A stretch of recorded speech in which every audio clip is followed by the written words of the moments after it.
Hi everyone, I'm George Farrar. Welcome to Jax 95, Jacksonville as it was in the year 1995. The year 1995 was Jacksonville's time to shine. The Jaguars played the first home preseason and first season games in the new NFL stadium. And for the first time since 1888, Jacksonville elected a Republican mayor. And for the first time ever, Duval County elected an African-American sheriff. So there was a lot happening. This was an incredibly historic year, and the attention of so many people was on Jacksonville. And so it was something amazing, particularly in August and September of 1995. Now, here in November of 1995, we see newly elected Mayor John Delaney and Wayne Weaver. And we see the coach Tom Coughlin at a game.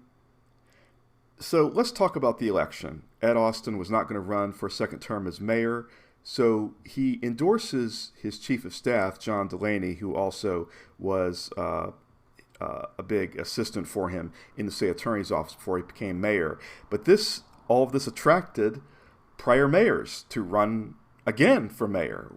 In the 1995 mayoral election, we had Jake Godbold. Now, after being mayor of Jacksonville, he later went on to being a commentator on WJXT TV4, and I would actually watch his commentaries and his remarks.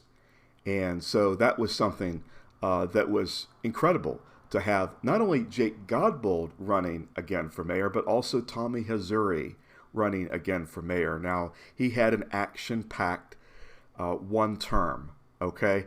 But he wanted another term. And so he was going to join Godbold and City Councilman Harry Reagan and John Delaney to try to run again and win a second term as mayor, having been denied in 1991.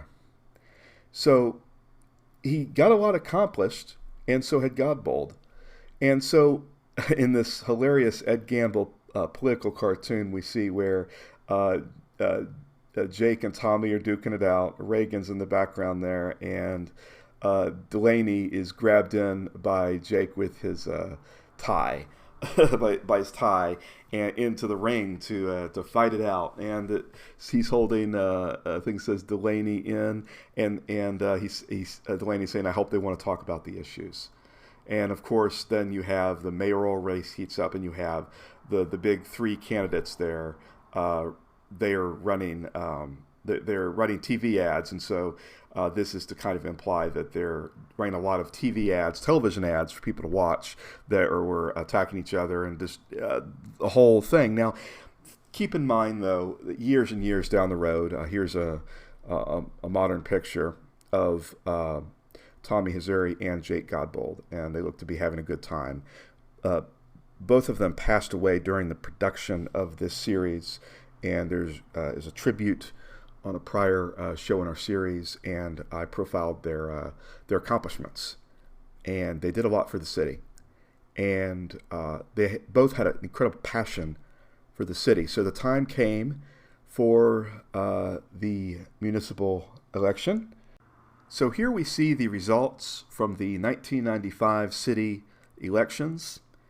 These results are available from the Duval County Supervisor of Elections on the website. And we see, as the results come in, we're going to see, first of all, these elections were held in spring. The city holds the elections for mayor, city council, city positions, things like that, in the spring.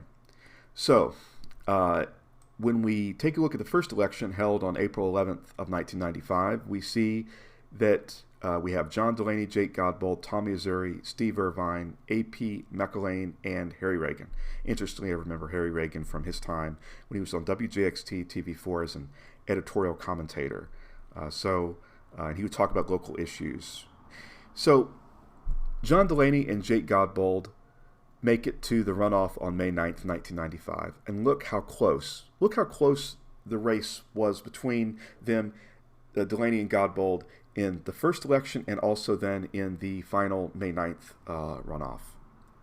And so John Delaney wins, becoming the first Republican since 1888 to become mayor of Jacksonville. But you can see that Jake Godbold wasn't that far behind. I remember back in 1995 how much I admired how John Delaney was able to accomplish being elected mayor and pushing for the River City Renaissance program. And I think, as we could see with the election results, there were a lot of people in Jacksonville that wanted what some might call a fresh start from someone incredibly dynamic. He exuded a radiance. Speaking of politicians that exude a radiance, President Bill Clinton visited Jacksonville in 1995 along with Attorney General Janet Reno. They were there to talk about a community policing initiative, and there's Sheriff Nat Glover with President Clinton. So a lot was going on. The city absolutely glowed in 1995. The sun cascading, whether it was on Jacksonville Beach or on the Mayport Ferry, couldn't have matched the spotlight, the sunlight that cascaded over the city with national recognition. And so I'm pleased to wrap up Jax 95 for you and to wrap up the 20-year series spanning the years 1975 to 1995. In August and September of 1995, the focus of my life was my first months at Florida State as a junior. I finally got out of Florida Community College at Jacksonville, and my father and my grandmother helped me move out of Jacksonville in 1995. Went to Florida State, and as they say, the rest is history. So I'm going to just leave you here as we go through my years growing up in Jacksonville. I lost my mother. I had my stepmother who helped me grow.